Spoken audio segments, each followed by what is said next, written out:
आज का हमारा टॉपिक है वाटर रिसोर्स।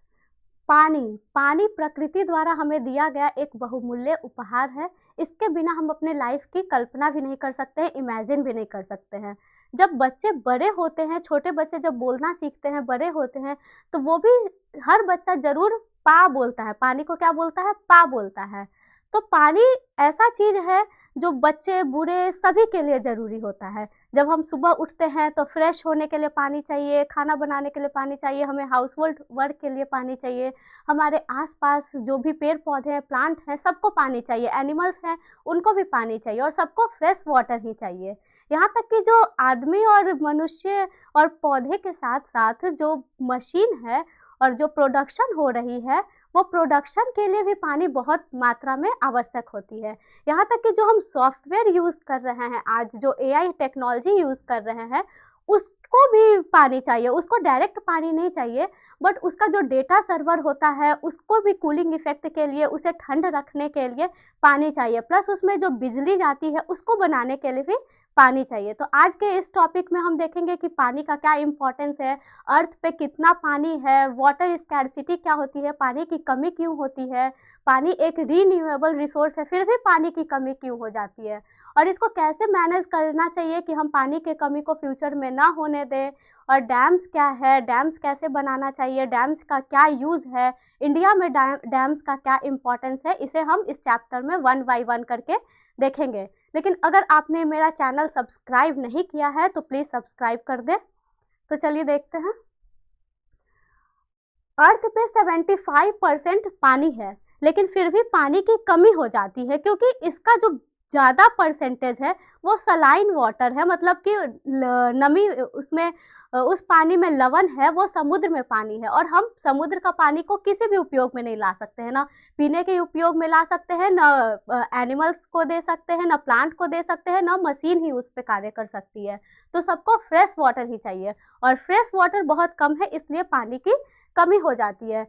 फ्रेश वाटर का सोर्स क्या है? तो फ्रेश वाटर का सोर्स है सबसे पहले आपका सरफेस रन ऑफ, मतलब जो सरफेस पे बह रहा है, रन कर रहा है, जैसे कि आपका रिवर हो गया, लेक हो गया। दूसरा है ग्राउंड वाटर जो सरफेस के नीचे है, जिसे हम बोरवेल या कुआं खोद कर या चापाकल या इस तरह से जमीन से निकालते हैं, उसे हम ग्राउंड वाटर बोलते हैं। देखिए, जो अर्थ है उसका जितने अर्थ में 3-4% पानी है, लेकिन वो जो 3-4-70% पानी है, उस पानी का भी 96.5% क्या है? सलाइन वाटर है, जो कि ओशियन में मिलता है। ओनली 3% जो वाटर है वो आपका फ्रेश वाटर है, और उस 3% फ्रेश वाटर का भी 69% जो है आइस कैप में है। मतलब कि अंटार्कटिका में, ग्रीनलैंड में, हिमालय में और जो भी माउंटेन है, आइस कैप माउंटेन है, वो सब पर 69% बचता है। जो बाकी का 30% है उसमें आपका आता है ग्राउंड वाटर, जो जमीन के नीचे मिलता है। उस 30% में भी अगर जो 1% बचा, जैसे 69 तो आपका आइस कैप में चला गया, प्लस 30% आपका ग्राउंड वाटर में चला गया, और जो 1% बचा वो आपका सरफेस रन ऑफ, मतलब कि लेक्स में, रिवर्स में, वो सब में जा रहा है। इसके अलावा जो इस लेक्स और रिवर के अलावा जो पानी 1% का भी बचता है, वो 52% लेक्स में चला जाता है, फिर रिवर में चला जाता है, और सोइल में 38% जाता है। सोइल में जाने का मतलब जो सोइल में आपका नमी होती है, मॉइस्चर होती है, उस फॉर्म में भी कुछ ना कुछ पानी चला जाता है। तो हम देख सकते हैं कि जो फ्रेश वाटर है वो कितना कम है, और वाटर स्कैर्सिटी भी इसीलिए होती है क्योंकि फ्रेश वाटर कम है, और फ्रेश वाटर ही हर चीज़ में चाहिए। हम कभी भी सलाइन वाटर का यूज़ नहीं कर सकते हैं। तो फ्रेश वाटर की कमी के कारण फ्रेश वाटर की जो अवेलेबिलिटी है वो कम है, इसलिए हमें वाटर स्कैर्सिटी का सामना करना पड़ता है। लेकिन हमने पहले चैप्टर में पढ़ा था कि रिसोर्स जो प्रकृति ने हमें रिसोर्स दिए हैं वो ह्यूमन के नीड को पूरा करने के लिए तो बहुत है, लेकिन जब हम ग्रिड पे चले जाते हैं, नीड को छोड़कर ग्रिड पे चले जाते हैं, लालच करने लगते हैं, तब वो चीज़ की शॉर्टेज होने लगती है, कमी होने लगती है। तो पानी भी हमें प्रचुर मात्रा में मिला है, फ्रेश वाटर हमें प्रचुर मात्रा में मिला है, लेकिन वो सिर्फ हमारी आवश्यकताओं की पूर्ति कर सकता है। जो भी ह्यूमन बीइंग की, जो भी प्लांट की आवश्यकता है, उसको ये पानी जरूर पूरा कर सकता है।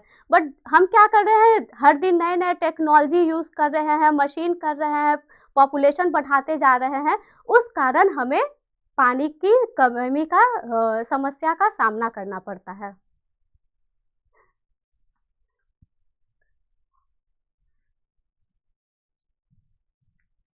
नेक्स्ट है अवेलेबिलिटी ऑफ फ्रेश वाटर, मतलब फ्रेश वाटर कैसे कैसे, इसको चार्ट के माध्यम से देखते हैं। तो अर्थ का 3-4% है वो पानी से घिरा हुआ है, लेकिन मोस्टली इसका क्या है, सलाइन वाटर है जो ओशियन में है। उसका स्मॉल प्रपोर्शन ही है जो कि फ्रेश वाटर में है। उस फ्रेश वाटर का भी कुछ भाग सरफेस रन ऑफ में है और ग्राउंड वाटर में है, और बहुत कम पानी जो बचा है वो फ्रेश वाटर है। अब देखते हैं कि वाटर स्कैरसिटी क्यों होती है।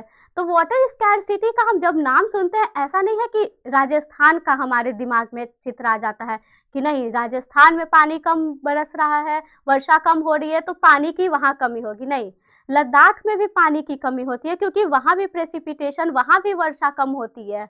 तो ये तो ऐसे क्षेत्र हैं जो प्रकृति ने खुद ही ऐसा दिया है कि वहाँ वर्षा कम होती है, तो पानी की कमी का समस्या का सामना करना पड़ेगा।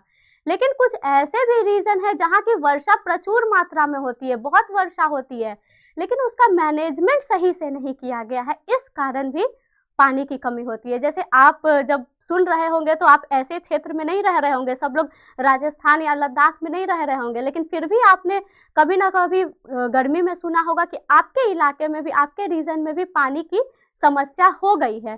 क्यों ऐसा हुआ है? क्योंकि वो सही से मैनेजमेंट नहीं हो पाया है। उसका पानी का जो ग्राउंड वाटर है, ग्राउंड वाटर अवेलेबिलिटी है पानी का, उसका अंधाधुंध दोहन किया जा रहा है।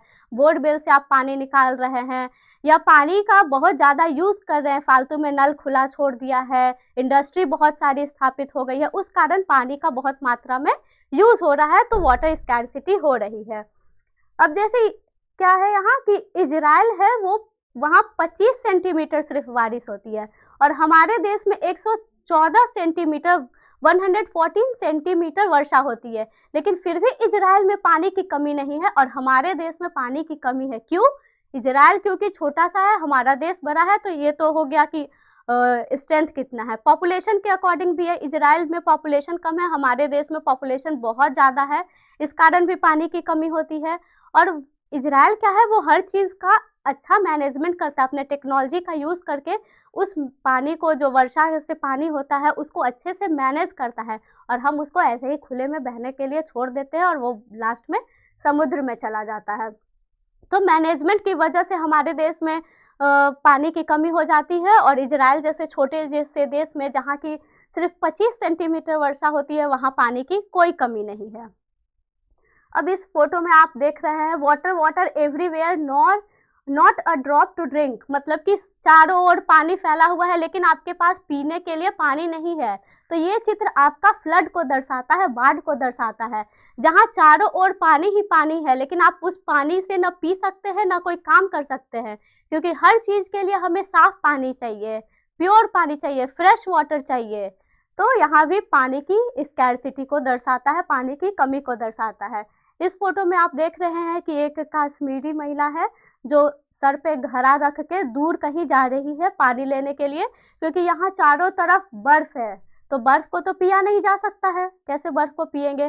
प्यास बुझाने के लिए पानी ही चाहिए, और वो लिक्विड फॉर्म में ही चाहिए। पानी की भी यही विशेषता है कि आप उसको कोई और फॉर्म में नहीं यूज कर सकते हैं, जो पानी का है वही उसका फॉर्म होगा, इसका कोई ऑल्टरनेटिव नहीं है। तो ये जा रही है दूर कहीं पानी लेने। Water scarcity in drought prone areas and cause of water scarcity.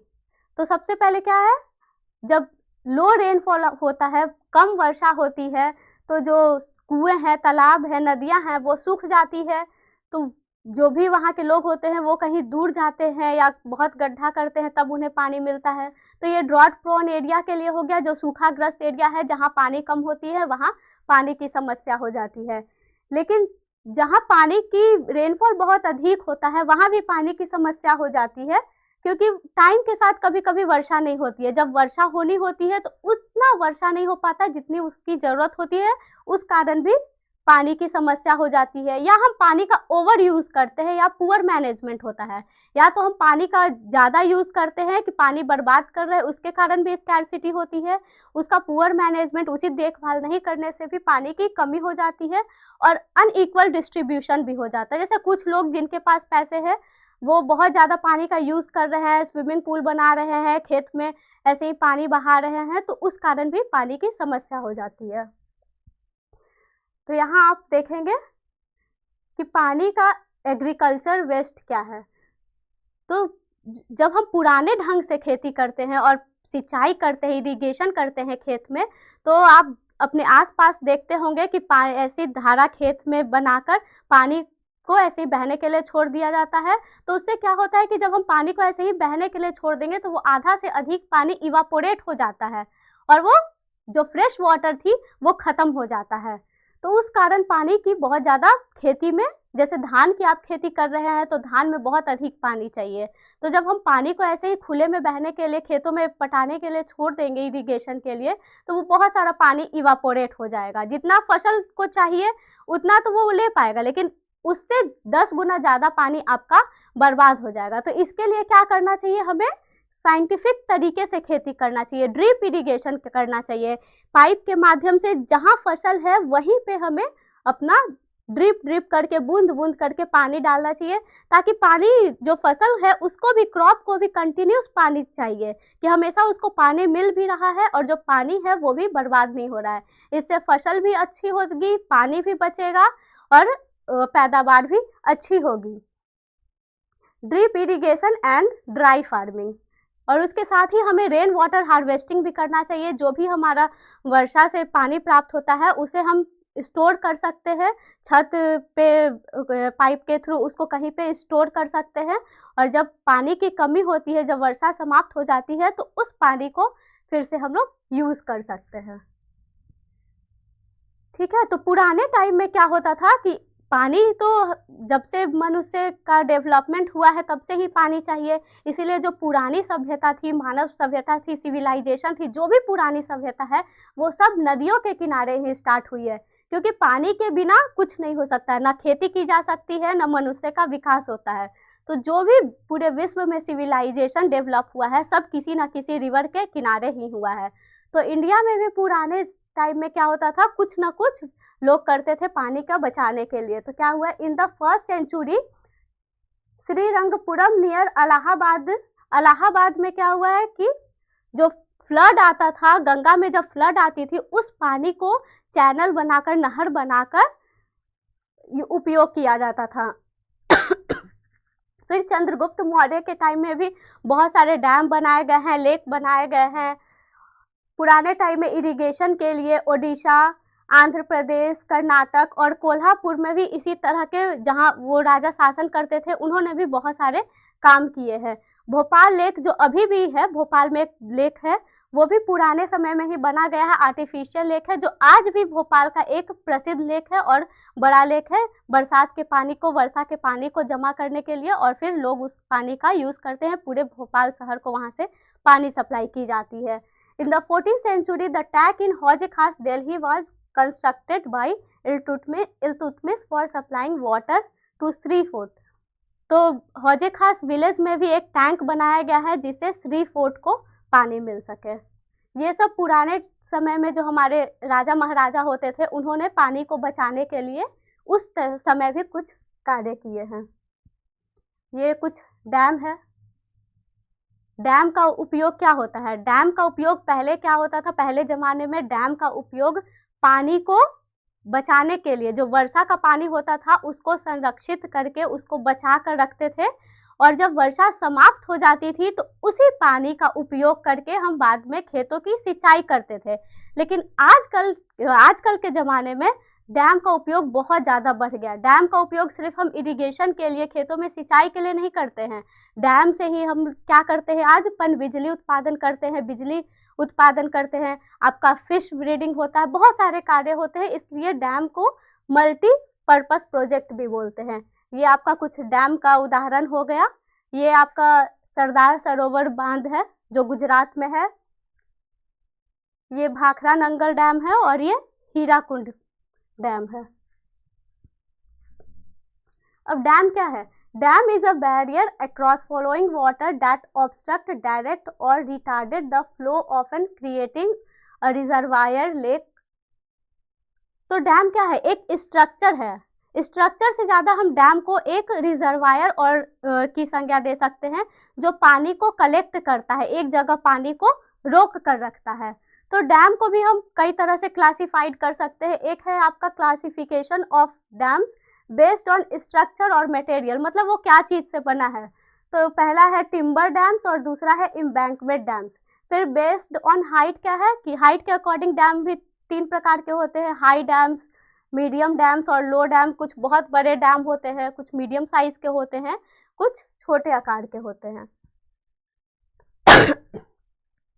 Dams are traditionally built to impound river and rain water that could be used later to irrigation and agriculture। जैसे मैंने आपको बताया कि पहले जमाने में डैम का use किया जाता था इरिगेशन के लिए, कि बारिश हो गई, बारिश के पानी को जमा कर लिए और जब बारिश समाप्त हो गई तो उस पानी से दोबारा खेतों की सिंचाई करेंगे, फसल तैयार करेंगे। लेकिन आजकल क्या हो रहा है? डैम का उपयोग बहुत ज़्यादा बढ़ गया है। डैम का उपयोग हम इलेक्ट्रिसिटी जनरेशन के लिए भी करते हैं, वाटर सप्लाई के लिए भी करते हैं, डोमेस्टिक यूज़ के लिए भी करते हैं, इंडस्ट्रियल डेवलपमेंट के लिए, फ्लड कंट्रोल। जैसे जब जैसे कोसी या गंगा की ही हम एग्जांपल ले ले, जब बारिश के दिन में गंगा या कोसी या किसी भी रिवर में बहुत ज़्यादा बारिश होती है तो आसपास का इलाका डूब जाता है। इसके लिए क्या करना चाहिए? डैम बना लेना चाहिए, हर जगह डैम बना लेना चाहिए कि जो एक्स्ट्रा पानी है वो डैम में आ जाए और जो बचा हुआ पानी है वो अपना रन ऑफ हो जाए, ओशन में चला जाए। फिर उस पानी को जब हमारे यहाँ भी बारिश के बाद जब पानी का लेवल अंदर चला जाता है, ग्राउंड वाटर का लेवल अंदर चला जाता है, तो उस पानी को हम लोग दोबारा यूज़ कर सकते हैं। तो इससे क्या होगा कि वो पानी का यूज़ भी हो गया और बारिश के दिन में जो फ्लड आता था वो उसमें भी उसकी इंटेंसिटी में भी कमी आ जाएगी। उसके अलावा रिक्रिएशन भी कर सकते हैं, बांध बनाकर उसमें नौका चला सकते हैं, मछली पालन कर सकते हैं। इससे कुछ मनोरंजन भी होगा, कुछ खेल भी हो सकता है जो पानी से संबंधित हो। फिर इनलैंड नेविगेशन के लिए, मतलब कि ट्रांसपोर्ट, इनलैंड नेविगेशन जो पानी का ट्रांसपोर्ट होता है उसके लिए भी उपयोग कर सकते हैं और फिश ब्रीडिंग के लिए भी किया जा सकता है। तो ये तो आपका डैम्स का इम्पोर्टेंट हुआ। अगर किसी तरह का प्रॉब्लम है तो प्लीज़ बताएं।